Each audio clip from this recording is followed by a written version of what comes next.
ಹೌದು ಸ್ನೇಹಿತರೆ, ರಾಜ್ಯದಲ್ಲಿ ಇರುವಂತ ಪ್ರತಿಯೊಂದು ಗೃಹಲಕ್ಷ್ಮಿ ಫಲಾನುಭವಿಗಳ ಖಾತೆಗಳಿಗೆ ಈಗಾಗಲೇ 4,000 ರೂಪಾಯಿ ಹಣವನ್ನು ಕೆಲವರಿಗೆ ಬಿಡುಗಡೆ ಆಗ್ತಾ ಇರುವುದರಿಂದ ಇನ್ನು ಕೆಲವರಿಗೆ ಇಲ್ಲಿ ಯಾವುದೇ ರೀತಿಯಾಗಿಯೂ ಕೂಡ 4,000 ರೂಪಾಯಿ ಹಣವನ್ನು ಬಿಡುಗಡೆನೆ ಆಗ್ತಾ ಇಲ್ಲ. ಹೌದು ವೀಕ್ಷಕರೇ, ಅದೇ ರೀತಿಯಾಗಿಯೂ ಕೂಡ ಬಹಳಷ್ಟು ಫಲಾನುಭವಿಗಳು ಕೂಡ ಇಲ್ಲಿ ನಮಗೆ ಪದೇ ಪದೇ ಕೇಳ್ತಾನೆ ಇರುವಂತದ್ದು ಏನೆಂದರೆ, ಸರ್ ನಮಗೆ 23ನೆಯ ಕಂತಿನ ಬಂದಿರುವಂತದ್ದು. ಹೌದು, ಗೃಹಲಕ್ಷ್ಮಿ ಯೋಜನೆಯ ಕಡೆಯಿಂದ 23ನೆಯ ಕಂತಿನವನ್ನು ಪಡೆದುಕೊಂಡ ನಾವು ನಮಗೆ ಇಲ್ಲಿ ಯಾವುದೇ ರೀತಿಯಾಗಿಯೂ ಕೂಡ 24ನೆಯ ಕಂತಿನ ಬಂದಿಲ್ಲ ಮತ್ತು ಅದೇ ರೀತಿಯಾಗಿಯೂ ಕೂಡ 25ನೆಯ ಕಂತಿನೇ ಬಂದಿಲ್ಲ. ಸೊ ಇಲ್ಲಿ ಆಗಸ್ಟ್ ತಿಂಗಳಿನ ಹಣವನ್ನು ಪಡೆದುಕೊಂಡವರಿಗೆ ಸೆಪ್ಟೆಂಬರ್ ತಿಂಗಳಿನ ಹಣ ಮತ್ತು ಅಕ್ಟೋಬರ್ ತಿಂಗಳಿನ ಹಣವನ್ನು ಯಾವಾಗ ಬಿಡುಗಡೆ ಮಾಡುತ್ತಾರೆ ಸರ್ ಅಂತ ಇಲ್ಲಿ ಬಹಳಷ್ಟು ಫಲಾನುಭವಿಗಳು ಕೂಡ ಇದರ ಬಗ್ಗೆನೂ ಕೂಡ ಬಹಳಷ್ಟು ಫಲಾನುಭವಿಗಳು ಕೂಡ ಇಲ್ಲಿ ಕೇಳ್ತಾ ಇರುವಂತದ್ದು. ಹೌದು, ಖುದ್ದಾಗಿ ಸಚಿವರಾಗಿರುವ ಇಲ್ಲಿ ಮಹಿಳಾ ಮತ್ತು ಮಕ್ಕಳ ಕಲ್ಯಾಣ ಅಭಿವೃದ್ಧಿ ಇಲಾಖೆಯ ಸಚಿವರಾಗಿರುವ ಲಕ್ಷ್ಮೀ ಹೆಬ್ಬಾಳ್ಕರ್ ಮೇಡಮ್ ಅವರು ಕೂಡ ಇಲ್ಲಿ ಮೊನ್ನೆ ಒಂದು ಸಭೆಯಲ್ಲಿ ಹೇಳಿರುವ ಹಾಗೆ ಆಗಸ್ಟ್ ಅಂಡ್ ಸೆಪ್ಟೆಂಬರ್ ತಿಂಗಳಿನ ಹಣವನ್ನು ಕೂಡ ಈಗಾಗಲೇ ಬಿಡುಗಡೆ ಮಾಡಿದ್ದೇವೆ ಎಂಬ ಒಂದು ಮಾಹಿತಿ ಕೊಟ್ಟಿರುವುದರಿಂದ ಈ ಸಚಿವರಾಗಿರುವ ಲಕ್ಷ್ಮೀ ಹೆಬ್ಬಾಳ್ಕರ್ ಮೇಡಮ್ ಅವರು ಕೂಡ ಇಲ್ಲಿ ಏನು ಮಾಹಿತಿ ಕೊಟ್ಟಿದ್ದಾರೆ ಅಂತ ಇಲ್ಲಿ ನಾವು ಅದನ್ನು ಕೂಡ ಈ ಒಂದು ವಿಡಿಯೋದಲ್ಲಿ ಪೂರ್ಣವಾದ ಮಾಹಿತಿಯನ್ನು ತಿಳಿದುಕೊಳ್ಳುತ್ತಾ ಹೋಗುವುದರ ಜೊತೆಗೆ ಇಲ್ಲಿ ಖಂಡಿತವಾಗಿಯೂ ಕೂಡ ಯಾವ ಜಿಲ್ಲೆಗಳಿಗೂ ಕೂಡ ಇವತ್ತು ಕೂಡ ಹಣವನ್ನು ಬಿಡುಗಡೆ ಮಾಡುತ್ತಾರೆ ಮತ್ತು ಅದೇ ರೀತಿಯಾಗಿಯೂ ಕೂಡ ಪ್ರತಿಯೊಬ್ಬರಿಗೂ ಕೂಡ ಇಲ್ಲಿ ಹಣವನ್ನು ಬಿಡುಗಡೆ ಮಾಡುತ್ತಾರಾ ಇಲ್ವಾ ಮತ್ತು ಖಂಡಿತವಾಗಿಯೂ ಕೂಡ ಯಾವ ಜಿಲ್ಲೆಗಳಿಗೂ ಕೂಡ ಇಲ್ಲಿ ಹಣವನ್ನು ಬಿಡುಗಡೆ ಆಗ್ತಾ ಇದೆ ಅಂತ ಇಲ್ಲಿ ಅದನ್ನು ಕೂಡ ಸ್ವಲ್ಪ ನಾವು ತಿಳಿದುಕೊಳ್ಳುತ್ತಾ ಹೋಗುವುದರ ಜೊತೆಗೆ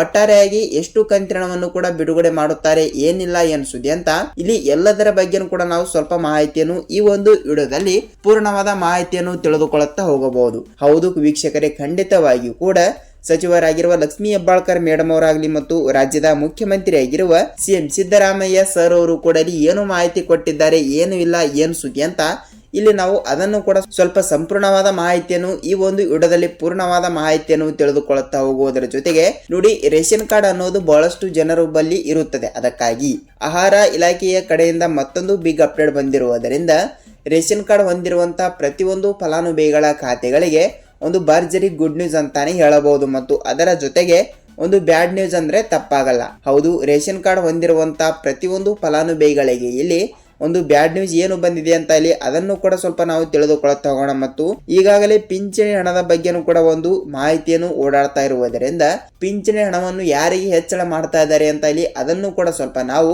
ಈ ಒಂದು ವಿಡಿಯೋದಲ್ಲಿ ಪೂರ್ಣವಾದ ಮಾಹಿತಿಯನ್ನು ತಿಳಿದುಕೊಳ್ಳುತ್ತಾ ಹೋಗಬಹುದು. ಹೌದು, ಪಿಂಚಣಿ ಹಣವನ್ನು ಪಡೆದುಕೊಳ್ಳುವ ಇಲ್ಲಿ ಅಂಗವಿಕಲರಾಗಲಿ ಮತ್ತು ವಿಧವಾ ವೇತನವನ್ನು ಪಡೆದುಕೊಳ್ಳೋದರಾಗಲಿ ಮತ್ತು ಪಿಂಚಣಿ ಹಣವನ್ನು ಕೂಡ ಪಡೆದುಕೊಳ್ಳುವವರಾಗಲಿ ಇವರಿಗೆ ಮಾತ್ರ ಇಲ್ಲಿ ಹಣವನ್ನು ಹೆಚ್ಚಿಗೆ ಆಗ್ತಾ ಇರುವುದರಿಂದ ಎಷ್ಟು ರೂಪಾಯಿ ಹಣವನ್ನು ಮತ್ತು ಯಾವ ತಿಂಗಳಿನಿಂದ ಹಣವನ್ನು ಹೆಚ್ಚಿಗೆ ಆಗ್ತಾ ಇದೆ ಅಂತ ಇಲ್ಲಿ ಅದನ್ನು ಕೂಡ ಸ್ವಲ್ಪ ನಾವು ತಿಳಿದುಕೊಳ್ಳುತ್ತಾ ಹೋಗಬಹುದು. ಹೌದು ವೀಕ್ಷಕರೇ, ಈ ಎಲ್ಲದರ ಬಗ್ಗೆ ಮಾಹಿತಿ ಏನು ಬಂದಿದೆ ಅಂತ ನಾವು ಪಿನ್ ಟು ಪಿನ್ ಪೂರ್ಣವಾದ ಮಾಹಿತಿಯನ್ನು ಈ ಒಂದು ವಿಡಿಯೋದಲ್ಲಿ ಪೂರ್ಣವಾದ ಮಾಹಿತಿಯನ್ನು ತಿಳಿದುಕೊಳ್ಳುತ್ತಾ ಹೋಗುವುದರ ಜೊತೆಗೆ ನೋಡಿ, ನೀವೇನಾದ್ರೂ ತಪ್ಪದೆ ನಮ್ಮ ಚಾನಲ್ಗೆ ಹೊಸಬರಾಗಿ ವಿಡಿಯೋನ ನೋಡ್ತಾ ಇದ್ರೆ ತಪ್ಪದೆ ನಮ್ಮ ಚಾನಲ್ಗೆ ದಯವಿಟ್ಟು ಸಬ್ಸ್ಕ್ರೈಬ್ ಮಾಡಿ ಮತ್ತು ಪಕ್ಕದಲ್ಲಿರುವ ಬೆಲ್ ಐಕಾನ್ ಕೂಡ ನೀವು ಕ್ಲಿಕ್ ಮಾಡಬಹುದು. ಹೌದು ವೀಕ್ಷಕರೇ, ಯಾಕೆಂದ್ರೆ ನೋಡಿ, ನಾವು ಪ್ರತಿಯೊಂದು ವಿಡಿಯೋನು ಬಿಟ್ಟಾಗ ನಿಮಗೆ ಪಟ್ಟನೆ ನೋಟಿಫಿಕೇಶನ್ ಬರುತ್ತದೆ ಮತ್ತು ಹೊಸ ಯೋಜನೆಗಳ ಬಗ್ಗೆನೂ ಕೂಡ ನಾವು ವಿಡಿಯೋನ ಮಾಡ್ತಾ ಇರ್ತೀವಿ ಮತ್ತು ಏನ್ ಬಂದಿದೆ, ಏನಿಲ್ಲ, ಏನ್ ಸುದ್ದಿ, ನ್ಯೂಸ್ಗಳ ಬಗ್ಗೆ ಪ್ರತಿಯೊಂದು ಅಪ್ಡೇಟ್ಗಳು ಕೂಡ ನಿಮಗೆ ಇಲ್ಲಿ ದಿನನಿತ್ಯ ಬರ್ತಾನೆ ಇರ್ತವೆ. ಸೊ ಅದಕ್ಕಾಗಿ ವಿಡಿಯೋನ ಇಷ್ಟವಾದ್ರೆ ಮಾತ್ರ ಒಂದೇ ಒಂದು ಲೈಕ್ ಮಾಡುವುದರ ಮೂಲಕ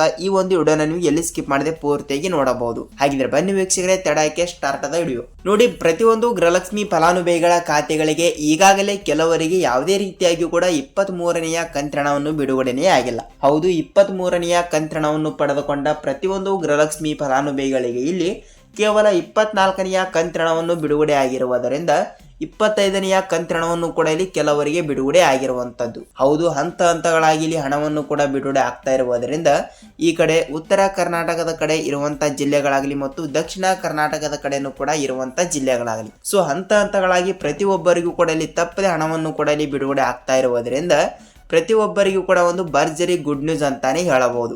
ನೇರವಾಗಿ ಡಿಬಿಟಿ ಮುಖಾಂತರ ಇಲ್ಲಿ ಹಣವನ್ನು ಕೂಡ ಬಿಡುಗಡೆ ಆಗ್ತಾ ಇರುವುದರಿಂದ ಇಲ್ಲಿ ಅವರು ಯಾವುದೇ ರೀತಿಯಾಗಿ ಕೂಡ ಜಿಲ್ಲೆಗಳು ಕೂಡ ಕೊಟ್ಟಿಲ್ಲ. ರಾಜ್ಯದಲ್ಲಿ ಇರುವಂತಹ 30ರಿಂದ 31 ಜಿಲ್ಲೆಗಳು ಕೂಡ ಇಲ್ಲಿ ಇರುವ ಪ್ರಕಾರ ಪ್ರತಿಯೊಂದು ಜಿಲ್ಲೆಗಳು ಅಂತ ಅವರು ಕನ್ಸಿಡರ್ ಮಾಡಿರುತ್ತಾರೆ.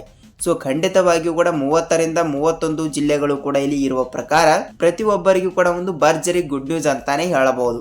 ಸ್ನೇಹಿತರೆ, ಹೌದು, ನೇರವಾಗಿ ಡಿಬಿಟಿ ಮುಖಾಂತರ ಇಲ್ಲಿ ಹಣವನ್ನು ಪಡೆದುಕೊಳ್ಳುವ ಪ್ರತಿಯೊಬ್ಬರಿಗೂ ಕೂಡ ಇಲ್ಲಿ ಯಾವುದೇ ರೀತಿಯಾಗಿಯೂ ಕೂಡ ಹಣವನ್ನು ಬಿಡುಗಡೆನೇ ಆಗಲ್ಲ. ಯಾಕೆಂದರೆ ಒಂದೆರಡು ರೂಲ್ಸ್ಗಳನ್ನು ಕೂಡ ಇಲ್ಲಿ ಎಲ್ಲರೂ ಕೂಡ ಪಾಲಿಸಲೇಬೇಕು. ಯಾವ ರೂಲ್ಸ್ಗಳನ್ನು ಕೂಡ ಪಾಲಿಸಬೇಕು ಅಂತ ಇಲ್ಲಿ ಅದನ್ನು ಕೂಡ ನಾವು ಕೊನೆಯಲ್ಲಿ ತಿಳಿದುಕೊಳ್ಳುತ್ತಾ ಹೋಗೋಣ. ಮತ್ತು ಅದೇ ರೀತಿಯಾಗಿಯೂ ಕೂಡ ಗೃಹಲಕ್ಷ್ಮಿ ಯೋಜನೆಯ 24ನೆಯ ಕಂತಿನ ಮತ್ತು 25ನೆಯ ಕಂತಿನ, ಸೊ ಇಲ್ಲಿ ಟೋಟಲ್ ಆಗಿ 2,000 ಪ್ಲಸ್ 2,000, ಸೊ ಇಲ್ಲಿ ಟೋಟಲ್ ಆಗಿ 4,000 ರೂಪಾಯಿ ಹಣವನ್ನು ಪಡೆದುಕೊಳ್ಳುವ ಪ್ರತಿಯೊಂದು ಗೃಹಲಕ್ಷ್ಮಿ ಫಲಾನುಭವಿಗಳ ಖಾತೆಗಳಿಗೆ ಯಾವಾಗಿನಿಂದ ಹಣವನ್ನು ಕೂಡ ಇಲ್ಲಿ ಬಿಡುಗಡೆ ಆಗುತ್ತದೆ ಅಂತ ನೀವು ನಮಗೆ ಕೇಳ್ತಾ ಇದ್ರೆ, ನೋಡಿ ಪ್ರತಿಯೊಬ್ಬರಿಗೂ ಕೂಡ ಈಗಾಗಲೇ 23ನೆಯ ಕಂತಿನ 2,000 ರೂಪಾಯಿ ಹಣವನ್ನು ಈಗಾಗಲೇ ಇಲ್ಲಿ ಪ್ರತಿಯೊಬ್ಬರಿಗೂ ಕೂಡ ಇಲ್ಲಿ ಬಿಡುಗಡೆ ಆಗಿರುವುದರಿಂದ ಇಲ್ಲಿ ಉಳಿದ ಜಿಲ್ಲೆಗಳಿಗೆ ಮಾತ್ರ 24ನೆಯ ಕಂತು 2,000 ಮತ್ತು 25ನೆಯ ಕಂತಿನವನ್ನು ಕೂಡ ಇಲ್ಲಿ 2,000. ಹೌದು, ಟೋಟಲ್ ಆಗಿ 4,000 ಮತ್ತು ಕೆಲವರಿಗೆ 6,000 ರೂಪಾಯಿ ಹಣವನ್ನು ಹಂತಗಳಾಗಿ ಬಿಡುಗಡೆ ಆಗ್ತಾ ಇರುವುದರಿಂದ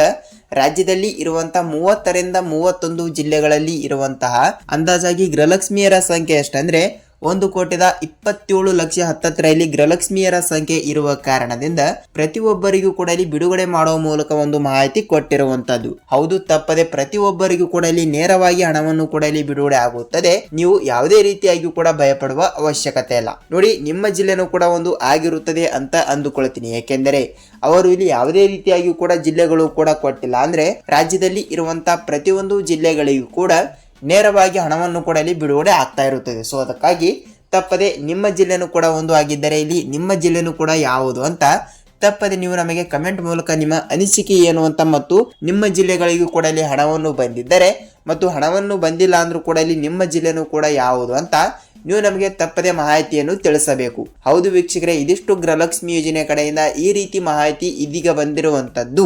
ಹಾಗಿದ್ದರೆ ಇಲ್ಲಿ ರೇಷನ್ ಕಾರ್ಡಿನ ಬಗ್ಗೆನೂ ಕೂಡ ಅಪ್ಡೇಟ್ ಏನು ಬಂದಿದೆ ಮತ್ತು ಅದೇ ರೀತಿಯಾಗಿಯೂ ಕೂಡ ಆಹಾರ ಇಲಾಖೆಯ ಕಡೆಯಿಂದ KH ಮುನಿಯಪ್ಪ ಸರ್ ಅವರು ಕೂಡ ಅಲ್ಲಿ ಏನು ಮಾಹಿತಿ ಕೊಟ್ಟಿದ್ದಾರೆ ಮತ್ತು ರೇಷನ್ ಕಾರ್ಡ್ ಹೊಂದಿರುವಂತಹ ಪ್ರತಿಯೊಬ್ಬರಿಗೂ ಕೂಡ ಒಂದು ಭರ್ಜರಿ ಗುಡ್ ನ್ಯೂಸ್ ಅಂತಾನೆ ಹೇಳಬಹುದು. ಹೌದು, ರೇಷನ್ ಕಾರ್ಡಿನ ಮುಖಾಂತರ ಇಲ್ಲಿ ಈಗಾಗಲೇ ಹಣವನ್ನು ಕೂಡ ಇಲ್ಲಿ ಬಿಡುಗಡೆ ಆಗ್ತಾ ಇರುವಂತದ್ದು.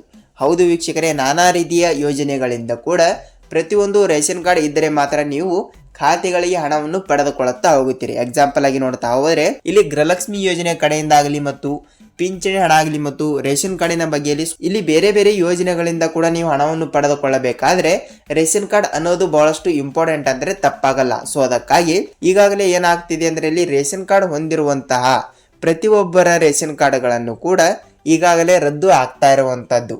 ಹೌದು ವೀಕ್ಷಕರೇ, ಯಾವ ಕಾರಣದಿಂದ ಇಲ್ಲಿ ರದ್ದು ಆಗ್ತಾ ಇದ್ದಾವೆ ಅಂತ ಅದನ್ನು ಕೂಡ ನಾವು ತಿಳಿದುಕೊಳ್ತಾ ಹೋಗ್ತಾ ಇದ್ರೆ, ನೋಡಿ ರೇಷನ್ ಕಾರ್ಡಿನ ಬಗ್ಗೆನೂ ಕೂಡ ಇಲ್ಲಿ ಹೇಳ್ತಾ ಇದ್ರೆ, ಹೌದು ಆಹಾರ ಇಲಾಖೆಯ ಸಚಿವರಾಗಿರುವ KH ಮುನಿಯಪ್ಪ ಸರ್ ಅವರು ಕೂಡ ಈಗಾಗಲೇ ರೇಷನ್ ಕಾರ್ಡ್ಗಳು ಕೂಡ ಇಲ್ಲಿ ರದ್ದು ಆಗುವ ಕಾರಣ ಹೇಗೆಂದರೆ, ನೋಡಿ ವೀಕ್ಷಕರೇ, ಈಗಾಗಲೇ ಫೇಕ್ ಆಗಿ ಏನಾದರೂ ರೇಷನ್ ಕಾರ್ಡ್ಗಳನ್ನು ಕೂಡ ಇಲ್ಲಿ ತೆಗೆಸಿಕೊಂಡು ಇಲ್ಲಿ ಸರ್ಕಾರದಿಂದ ಹಣವನ್ನು ಕೂಡ ಇಲ್ಲಿ ಪಡೆದುಕೊಳ್ಳುತ್ತಿರುವಂತಹ ಕಾಯ್ದೆಯನ್ನು ಹೊರಗೆ ಬಂದಿರುವಂತದ್ದು. ಹೌದು, ಈಗಾಗಲೇ ರಾಜ್ಯದಲ್ಲಿ ಇರುವಂತಹ 1ರಿಂದ 1.5 ಕೋಟಿ ರೇಷನ್ ಕಾರ್ಡ್ಗಳಲ್ಲಿ ಏನಿಲ್ಲ ಅಂದ್ರೂ 1ರಿಂದ 2 ಲಕ್ಷ ರೇಷನ್ ಕಾರ್ಡ್ಗಳನ್ನು ಈಗಾಗಲೇ ಅಷ್ಟು ರೇಷನ್ ಕಾರ್ಡ್ಗಳನ್ನು ಕೂಡ ಇಲ್ಲಿ ಪರ್ಮನೆಂಟ್ ಆಗಿ ರದ್ದು ಆಗಿರುವಂತದ್ದು. ಹೌದು, ಈ ರೀತಿ ಒಂದು ಮಾಹಿತಿ ಕೊಟ್ಟಿರುವುದರಿಂದ ಪ್ರತಿಯೊಬ್ಬರ ರೇಷನ್ ಕಾರ್ಡ್ಗಳನ್ನು ಕೂಡ ಇಲ್ಲಿ ಬಂದ್ ಆಗುವ ಚಾನ್ಸಸ್ ಅಂದ್ರೆ ಇಲ್ಲಿ ರದ್ದು ಆಗುವ ಚಾನ್ಸಸ್ ಇದೆ ಅಂದ್ರೆ ತಪ್ಪಾಗಲ್ಲ. ಸೊ ಅದಕ್ಕಾಗಿ ಪ್ರತಿಯೊಬ್ಬರು ಕೂಡ ನಿಮ್ಮ ರೇಷನ್ ಕಾರ್ಡ್ ಚಾಲ್ತಿ ಇದೆಯಾ ಇಲ್ವಾ ಅಂತ ತಪ್ಪದೆ ನಿಮ್ಮ ಊರಿನಲ್ಲಿ ಇರುವಂತಹ ಗ್ರಾಮ ಒನ್ ಆಫೀಸ್ ಮತ್ತು ನಿಮ್ಮ ತಾಲೂಕಿನಲ್ಲಿ ಇರುವಂತಹ ಕರ್ನಾಟಕ ಒನ್ ಮತ್ತು CSC ಸೆಂಟರ್ ಸೇವಾ ಸಿಂಧುಗಳ ಕಚೇರಿಗೆ ಹೋಗಿ ತಪ್ಪದೆ ಈ ಒಂದು ಚಿಕ್ಕ ಕೆಲಸವನ್ನು ತಪ್ಪದೆ ಮಾಡಲೇಬೇಕು. ಹೌದು ವೀಕ್ಷಕರೇ, ಈ ಒಂದು ಚಿಕ್ಕ ಕೆಲಸವನ್ನು ಎಲ್ಲರೂ ಕೂಡ ಮಾಡಿ ನೇರವಾಗಿ ನೀವು ಕೂಡ ಇಲ್ಲಿ ರೇಷನ್ ಕಾರ್ಡ್ ಚಾಲ್ತಿ ಇದ್ದರೆ ಮಾತ್ರ ನೀವು ತಪ್ಪದೆ ಹಣವನ್ನು ಪಡೆದುಕೊಳ್ಳುತ್ತಾ ಹೋಗುತ್ತೀರಿ.